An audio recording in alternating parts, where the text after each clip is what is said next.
10 years ago, my mom was behind bars, and my father was trying his best to save my mom. 10 years later, my father is behind bars. My mom and I are trying our best to save my father. After the birth of my first daughter, police trespassed into the house. The policeman then threatened to jail and torture me if I did not speak. He even told me it would be a shame for your baby to grow up without a mother.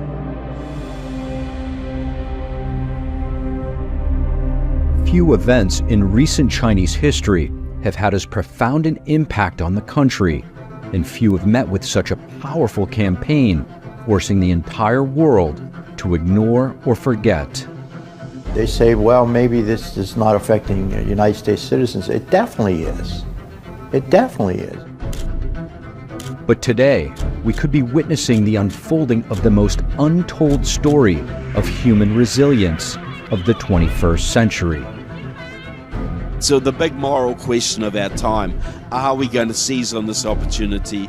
Are we going to do the right thing? Because if we let it happen to others and we profit by it, we can hardly complain when it happens to us. And I think that the creep happens very, very quickly if you let it, because they want us to be more like them, not them to be more like us.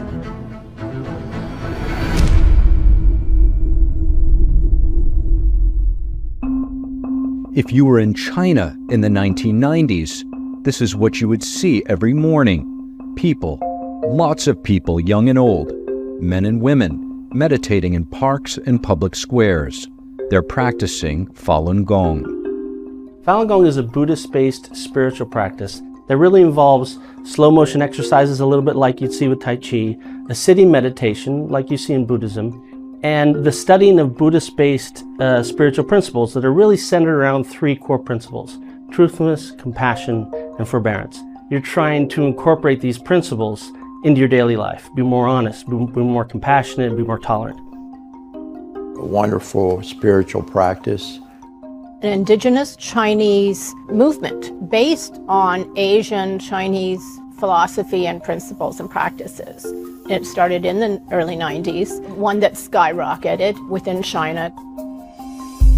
It really was somewhat of a renaissance in that after decades of communist rule, where they're trying to stamp out all traditional beliefs, all traditional culture, people who for decades had been told that they have to believe in Marxism, that they have to denounce Confucius and Buddhism and all these sort of traditional Chinese things, were opening up the Falun Gong books and going, wow. I remember one old Chinese guy, when I first started practicing, said, it was like the good old things of China have come back. It was literally everywhere. I had a friend who actually was studying in Tsinghua University, which is kind of like their MIT. On campus, there were at least 3 practice sites every morning. Students, professors doing the exercises, military, academic, farmers, housewives, government, including high-level government officials. So even after just 7 years, 100 million people were practicing Falun Gong throughout China. Things were going great until July 20th, 1999, when the launch of an unprecedented campaign of repression forever changed the fate of tens of millions in the course of China's modern history.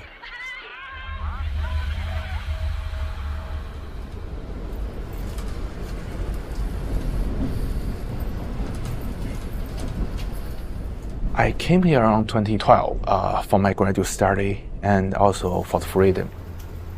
Actually, when I graduated, I got an offer from a Japanese automobile company. I can go to Japan, but my parents said, no, you go to US. You go to US. So they know US is the beacon of the freedom, and that's why I'm here. And I think I'm at the right place. I met you a few years ago, and I was very impressed. He's indicative of some of these immigrants that have come over, hardworking, value education, and very loyal friends. So, I was devastated when I heard what was going on, and I wasn't going to sit back and take it. Joe's parents are both practitioners of Falun Gong. Actually, my father was in US 2019 December. He is the eldest son in the family, and he thinks it's his responsibility to take care of my grandfather. So he went back to China in 2020. But in the end, my father could not attend my grandfather's funeral. My father was in prison at that time. It's really a big tragedy to my family. Joe's father, De Young-jo, was sentenced to 8 years in a Chinese prison in April 2023 for practicing Falun Gong. This is an innocent gentleman. He's being jailed for 8 years for doing absolutely nothing wrong. Absolutely nothing wrong.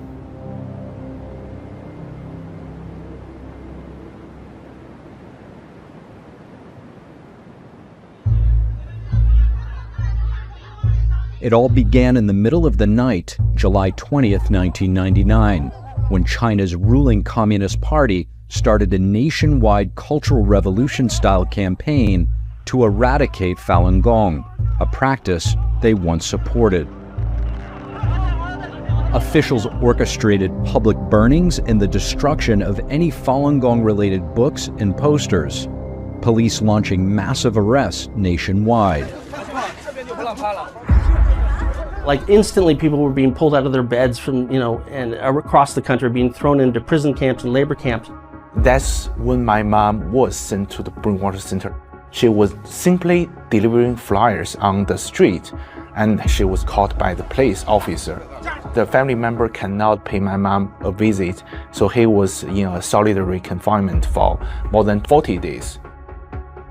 When Jiang Zemin initiated the persecution in 1999, police broke into our home and arrested my dad. Later, my mom was also arrested. After being tortured and abused in detention, my father died following his release from the detention center in 2009. Meanwhile, my mom was arrested repeatedly. Since 1999, she has been arrested 11 times and has spent 10 out of the past 24 years in detention, just because she practiced Falun Gong. There is different level of persecution in China. You have the prison, you can be sentenced to prison for 8 years, and then it's a labor camp. But the labor camp was actually abolished several years ago, but it's a very, very common method of persecution like 10 years ago. And then it's brainwashing center. So for the brainwashing center, the thing with that is you don't need, the police can just send you to brainwash center without the consentment of the court. Basically, the police can do anything.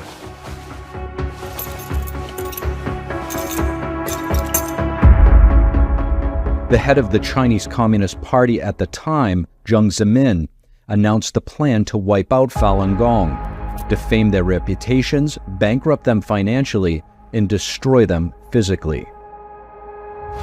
They'll put you through high-pressure psychological techniques like chaining you to a chair where there's a TV screen blaring at you 24/7 how evil your beliefs are and you are.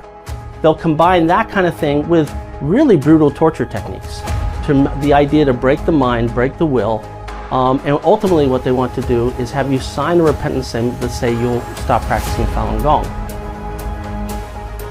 Often then you must do that to other people. The Washington Post did a piece on this where they followed an individual who went through this process, a Falun Gong practitioner. He sort of concluded at the end, we human beings are the very worst animals on earth. I mean, he was just so demoralized.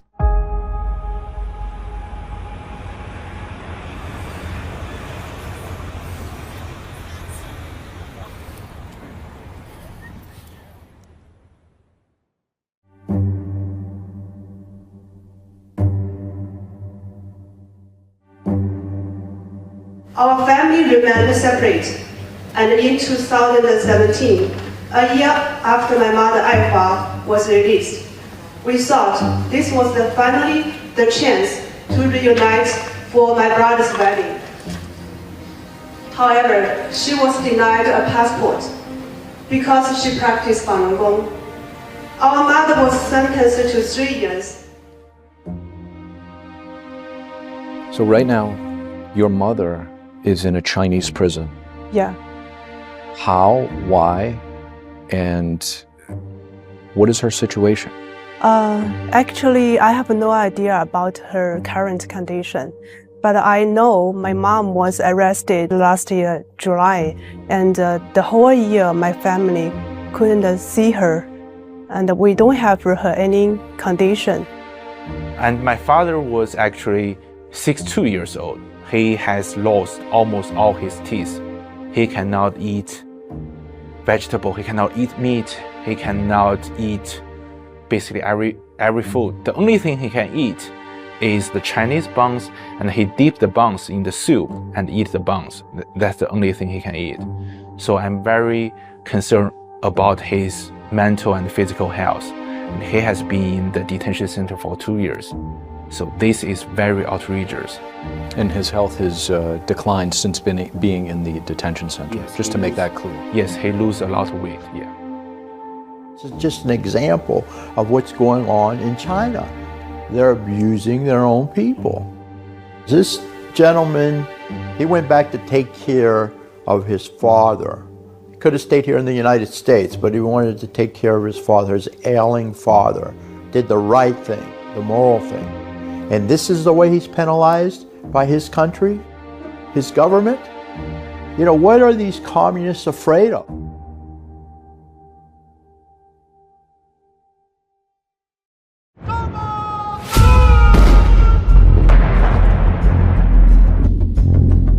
What is the CCP so afraid of?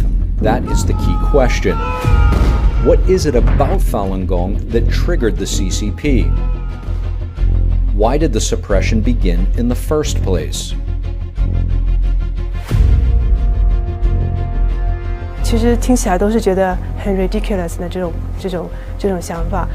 法轮大法在中国红传，那很多人就是道德。通过修炼法轮大法之后呢，道德回升呐，然后呢，人心向善呐，那其实应该说对中国社会是一件好事。可是很奇怪的就是，中共害怕一个国家、一个政府，他居然害怕这么多人去做好人，这是让人觉得很难以想象的。So the first was the numbers. 100 million people practicing Falun Gong. At that time, that's 1 out of every 13 people in the country. That's 40 million more people than there are total members of the Communist Party. So when the Chinese government did a survey in late 1998 and found out those numbers, that made a few leaders nervous.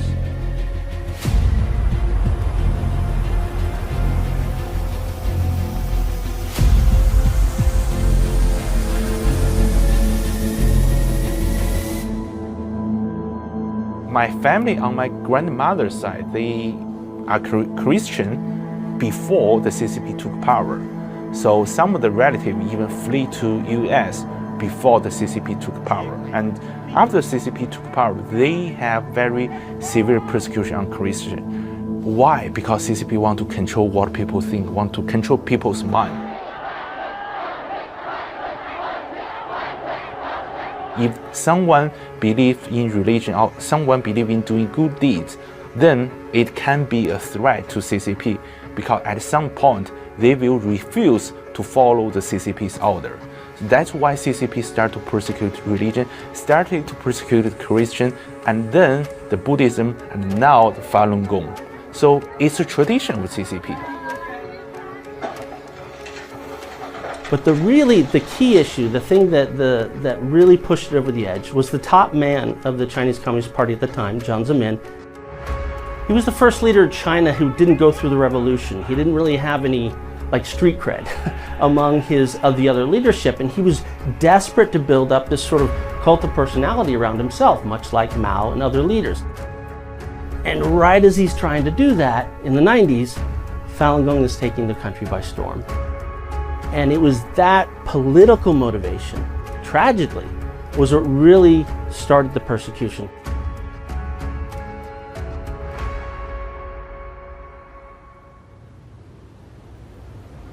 Over the past 2 decades, Falun Gong practitioners have been subjected to beatings, sexual humiliation, rape, shocks with electric batons, and forced injections with psychotropic drugs.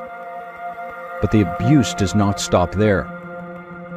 As the world looks the other way, the CCP developed a dark industry out of this persecution: live, forced organ harvesting. But is there evidence? Why did the issue come to light and receive such little attention until recent years? And what role has the United States and the free world played in this dark industry? There's disturbing news just out from London. An independent international tribunal concludes that China is killing prisoners in order to harvest their organs.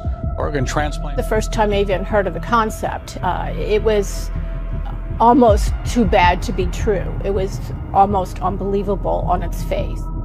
China was not a player in the organ transplant business at all until they had hundreds of thousands of Falun Gong practitioners as detainees. And then suddenly, just over a few years, they skyrocketed to become one of the leading destinations for organ transplant operations.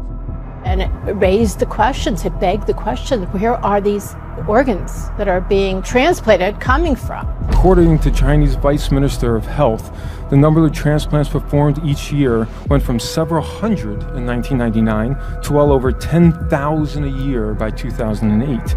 And the China Daily newspaper reported that the actual number in 2006 was 20,000. And now it is widely recognized that China performs the second most amount of transplantations, only second to the United States. Even more troublesome is evidence that China seemed to have an overabundance of organs and that their medical tourism business was booming. They had hospitals advertising all over the internet that they could guarantee patients organs within the time frame of weeks, and they could even schedule them in advance. To put that in perspective, the United States waiting time for a kidney is over 3 years. We are confident that in just a few years, China will become the #1 organ transplant country in the world. You can connect the dots, and it started to look very, very bad for the CCP, the Chinese Communist Party. Well, how come I rang up? I was offered a liver very quickly from a hospital in China. How is that possible? I don't want to listen and answer the question somebody with some political agendas. I've heard directly from some of my constituents about this, and what's particularly unsettling is that this practice allegedly targets prisoners of conscience, including practitioners of Falun Gong. Family members would be presented with a box of ashes of their loved ones, maybe weeks, months after they were taken away. You had testimony from doctors and other prisoners, guards, that this was happening. 就越这个法律为的这种提供的说是很好。这个网都是这样。这边的话就是比如说像那个就是监狱犯人那个练法轮功的这样的犯人活体能够有保证足够吗？对呀，可以啊，你到时候可以直接过来再具体谈，看他能不能帮我找到法轮功活体。你在那里肯定没问题。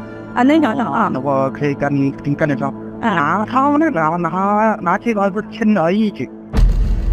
I believe that there is evidence of genocide here.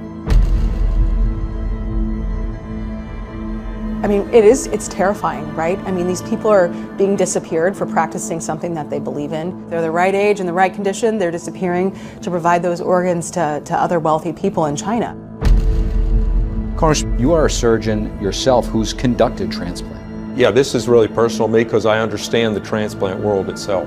Basically, China is murdering, and I'll be very clear about that, murdering prisoners of conscience, people who do not believe like the Chinese Communist Party.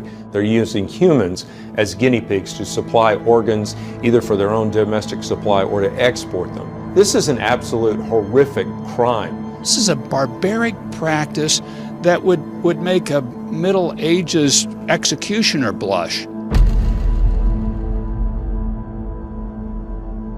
It shocks me in particular because I am aware that American medical institutions and hospitals are playing a role here.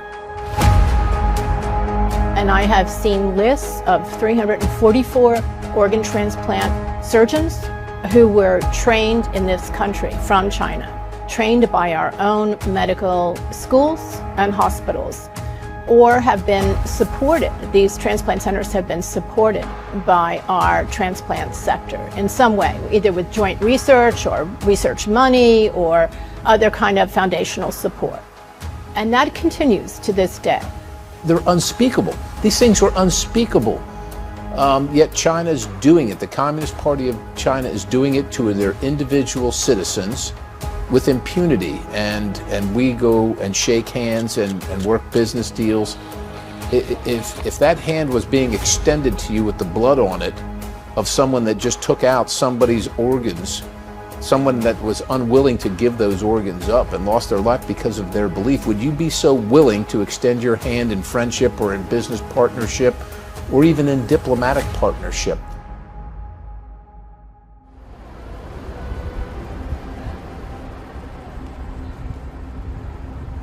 In the world's most populous country, crimes against humanity have been perpetrated against 100 million spiritual believers.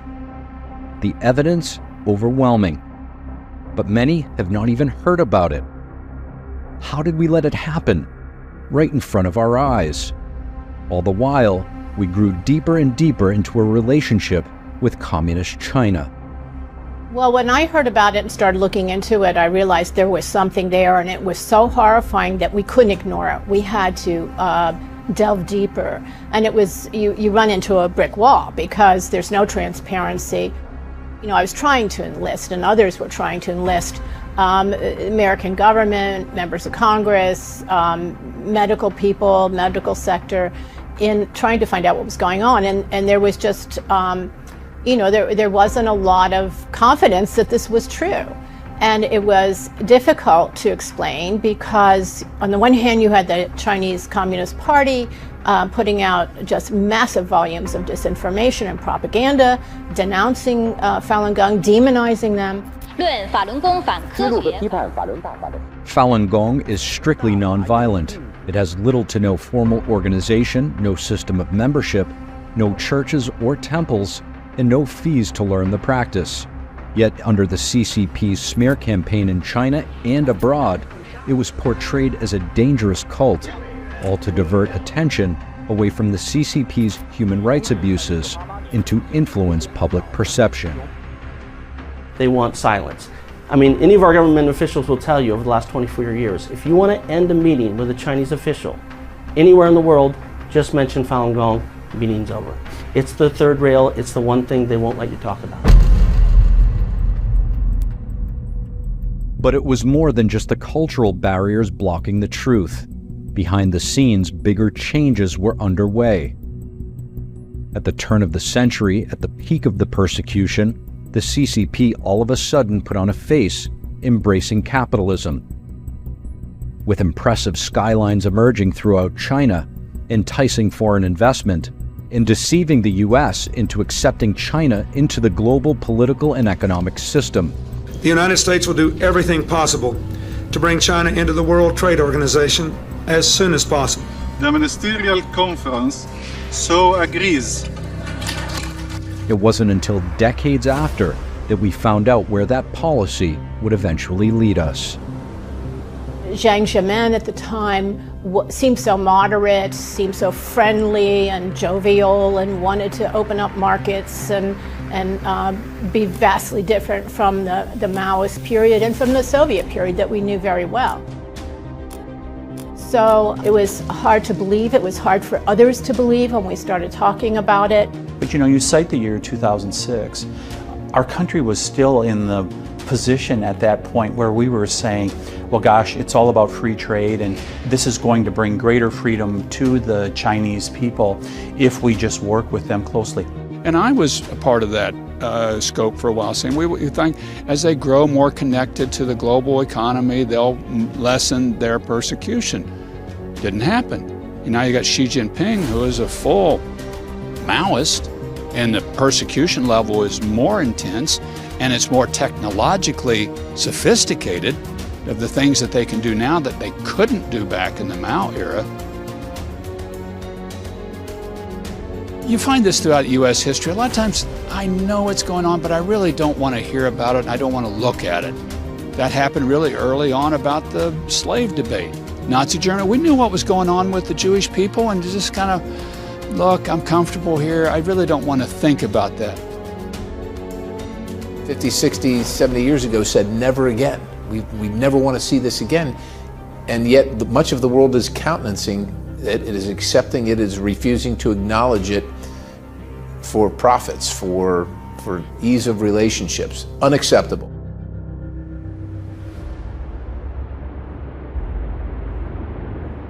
The CCP's efforts paid off. It bought nearly 30 years of public amnesia from the West. Why should your average citizen, who this may on the surface not affect, be concerned?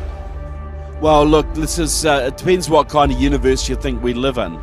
If you think this is just a material universe and we're just here to rip off as much money as we can for as long as we can, well, you shouldn't really be concerned. But if you believe we're in a moral universe and there are moral consequences for immoral actions, and we are collaborating with a regime that's on a par with the Nazis, and we're profiting by that and making our lives more comfortable by profiting through that regime and ignoring the mass slaughter, the mass sadistic cruelty that's been inflicted on millions of Chinese, we have no moral high ground when our children suffer the same fate.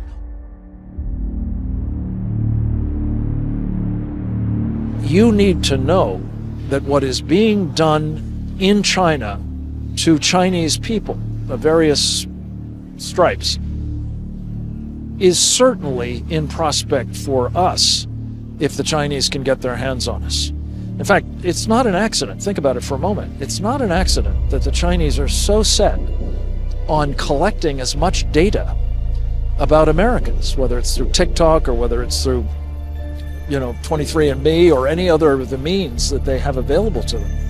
Health data, DNA data, and other personal information, because this can help them target you.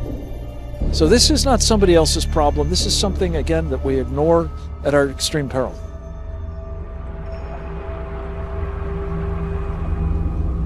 The CCP's expansion of influence in America, how severe is it?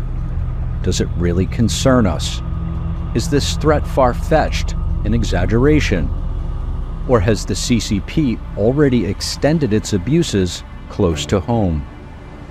I think that the creep happens very, very quickly if you let it, and that's exactly what the Chinese are trying to do here. They're trying to creep because they want us to be more like them, not them to be more like us. The Chinese Communist Party is sending agents here, sending police here, establishing a police station in the heart of Manhattan. This May, the Justice Department announced that a CCP agent was caught trying to bribe an IRS agent, aiming to get the nonprofit status of a Falun Gong-affiliated organization removed. Well, they call it a Chinese service center. It's located in Omaha, Nebraska. It's odd to me that in the middle of the country, we're talking about San Francisco, New York, you have to remember that in Omaha, we run the world's nuclear triad for the United States Armed Forces. That's the bombers, the ICBM missiles, and then the nuclear submarines. So we're a strategic headquarters for the United States Armed Forces, and to have one of these Chinese service centers in our backyard tells you how aggressive and omnipresent the Chinese want to be in every community in America. And it's startling. It should concern everybody in America that they're penetrating that far into the middle of our country. We had a Chinese balloon that flew over our country, traversed the entire nation. Many of our military installations, our missile bases, some of our secret missile bases. They're buying up property all around there. They're buying our farmland. Their Belt and Road Initiative is locking down all rare earth minerals. We learned that there were spies who were posing as tourists trying to get onto one of our military bases, Chinese spies. So this is happening in our backyard every single day. The Chinese have been infiltrated in some communities down to the PTA level. I mean, that is how far and deep this goes. We can't have any illusions or delusions of who the Communist Party of China is, who Xi is, and what we're facing.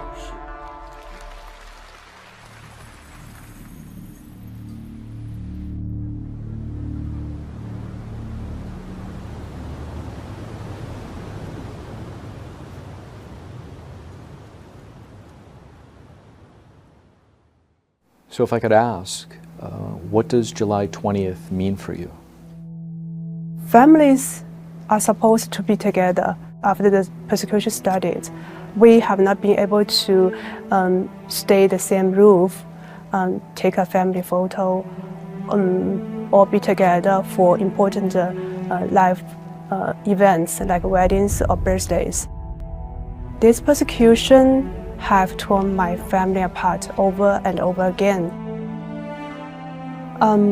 Every year on that date, I am reminded of the suffering my family has gone through over what is now almost 24 years. Every year, I think maybe next year it will be over. I think about how many families there are like mine and about how much they have suffered also. And your dad right now is sitting in a labor camp. What his incarceration put you through, and both psychologically, you must be very stressed out just thinking about him and how he's doing. Not to mention, you didn't even know where he was for a period of time. When I learned they sentenced my father to 8 years in prison, it's overwhelming to me. It's like you just kind of give up. You don't know what to do because they are so strong. I'm in US, my father was in China, and this whole government with all the power and with all the money are persecuting my father, and I'm just nobody.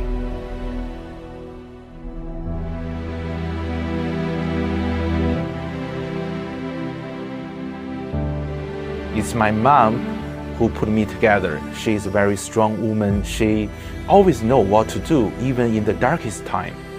So I think there's a reason my mom and I stay here and fighting for my father's freedom. Irakis has written 3 letters to presidency, and Senator Rubio has written 2 letters to the State Department. The second letter is co-signed by me.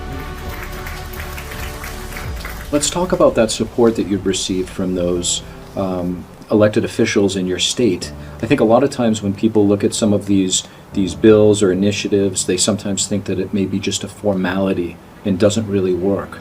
Does it work, and would you encourage them to do more? It definitely works. I will give you an example. So when my father was first arrested, we don't know the whereabouts of my father because the local police refused to tell me where my father is. They even refused my lawyer's right to meet my father. So my lawyer has to fly to my city twice, hand out the material, and still got denied. My Congressman Birakis wrote the first letter on end of April 2021. So I called the prosecutor office and told them, my congressman has written letter to presidency, and this is our legal right to meet my father. And just 1 hour after this phone call, my lawyer received another call telling him he can meet my father. That's the first time my lawyer can meet my father. And ever since then, my lawyer has no trouble meeting my father. So it just shows like how international support can make a difference.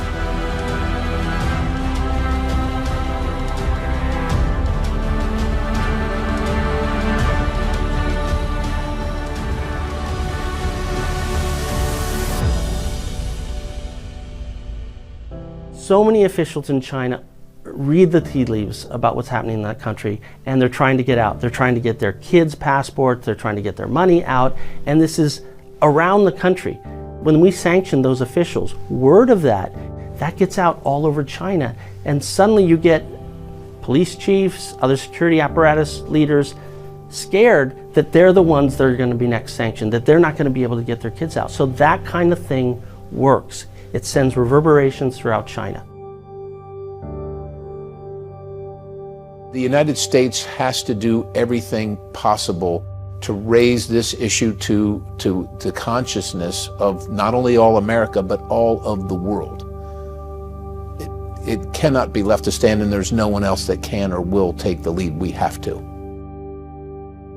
And even though there have been some bills, we even passed one earlier this year, it falls way, way short. And we must do every single thing we can. We need to identify every single Chinese Communist Party official that is involved. And look, we can't reach into their country and take them and put them into prison. Goodness and the good Lord knows that we should. But short of that, what we must do is make sure that their life is a living hell for what they've done. And that's what my bill seeks to do. Your bill essentially makes them think twice if they were associated with organ harvesting, which many have, if they come into the United States. Absolutely, because we're going to do something about it. So even if you just drove the person to the clinic, if you had anything to do with it, don't come to America, because we're going to get you. What most people don't know about Falun Gong in China is, for the last 15 years, is the largest civil disobedience movement in the world.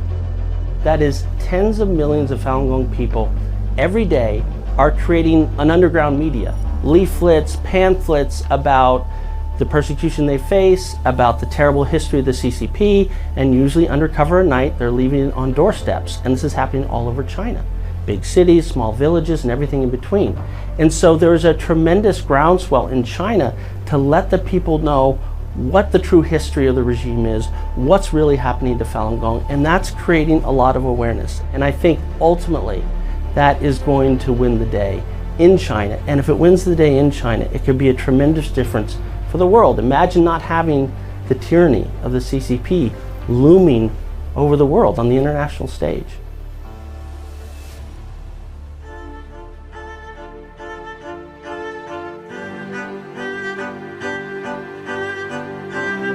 Business and labor have to get together and say, hey, this is wrong. Let's shut this stuff down. And the way we shut it down is we got to quit sending them our dollars for cheap products. Look, we got to use the moral power of our vote, the moral power of our money, and the moral power of making a stand. If we can do that and we can destroy the CCP through moral methods, we may never have to fight them physically. Our boys, if we can stand up morally, our boys will not have to die fighting them in the battle.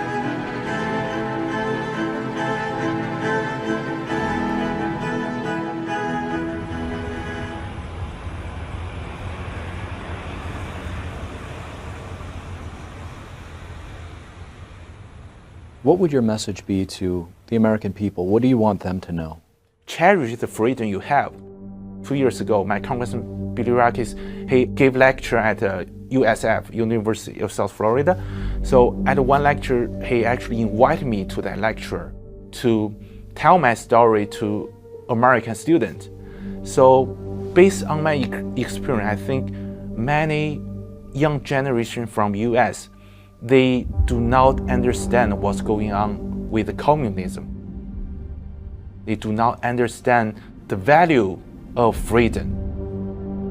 Freedom is a human right everyone in US they are born with, but freedom can be a privilege in other country, in other region. And I think every American should realize that, should cherish their freedom and fight for their freedom, because at some point, someone will come to your home and take the freedom away from you, and you have to be prepared for that.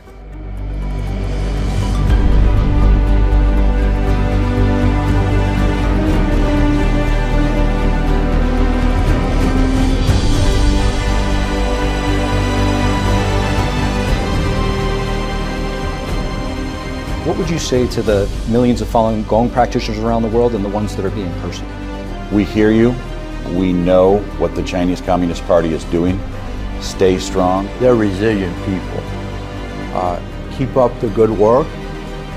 Don't give up your principles, and help is on the way. I hope you will keep the faith, because we in America will always stand for those that believe in religious freedom. But more importantly, that's simply a human right, and it's recognized by most people around the world. And I hope that they will keep the faith that someday they will be able to be free people out from the yoke of communism.